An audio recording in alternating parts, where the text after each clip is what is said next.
And we're learning more about the man the FBI says is responsible for the New Year's Day terror attack in New Orleans.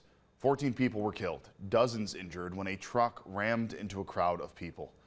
The FBI now says the driver who plowed into a crowd of people in a pickup truck in New Orleans on New Year's Day acted alone. Investigators called the actions of Shamsuddin Jabbar an act of terror. The agency said the U.S. citizen and Army veteran proclaimed his support for ISIS in several videos that he posted shortly before the attack. In the first video, Jabbar explains he originally planned to harm his family and friends, but was concerned the news headlines would not focus on the, quote, war between the believers and the disbelievers, end quote. Authorities are still trying to piece together how and when he became radicalized. 3 phones, 2 laptops linked to Jabbar have been recovered. And there's still some questions about the broken bollards designed to protect Bourbon Street from this type of attack. Back here at home, the city of Cleveland has bollards in several places around downtown. Michelle Nix with more on this important safety measure. Whether it's a Christmas tree lighting event, Hanukkah celebration, even protest, thousands of people gather in Public Square here in Cleveland at any given time. Now, huge concrete barriers that used to keep cars from going through the crowds, they've been removed. But the administration says whether they're temporary or permanent, they still have a plan to keep everyone safe so that what happened in New Orleans doesn't happen here.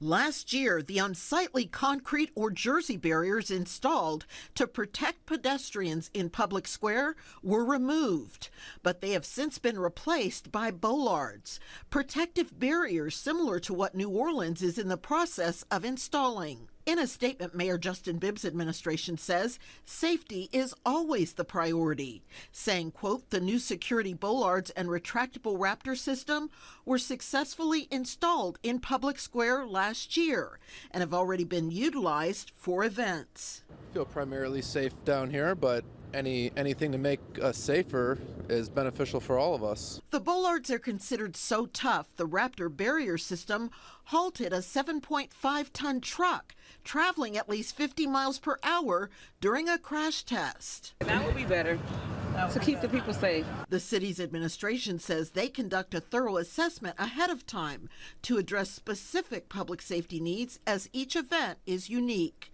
City Councilman Michael Polenzek says the city in some cases deploys large city vehicles to block specific intersections and utilizes other tactics to protect event goers. But he believes even with every physical barrier possible, there's another factor that could also save lives. Whether it be Cleveland or any other major city, you have to contend with it. What's critical is intelligence. Intelligence today is more important than ever before.